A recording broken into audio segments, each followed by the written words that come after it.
থেকে আমার মা আমাদেরকে খুবই কষ্ট করে বড় করেছে। পয়সার অভাবে আমি ছোটবেলায় কখনোই জুতো পরতে পারতাম না, সবসময় খালি পায়ে ঘুরে বেড়াতাম। এমনকি আমরা ঠিকভাবে পেট ভরে খেতেও পারতাম না।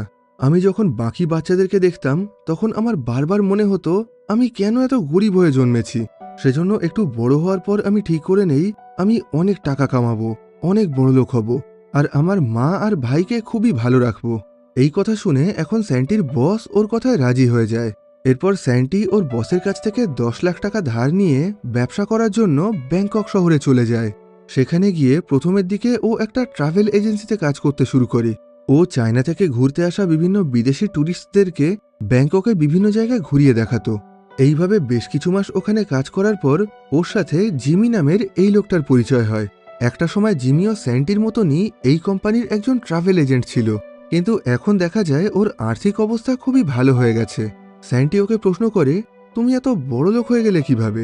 জিমি বলে, এখন আমি একজন প্রপার্টি এজেন্ট হয়ে গেছি।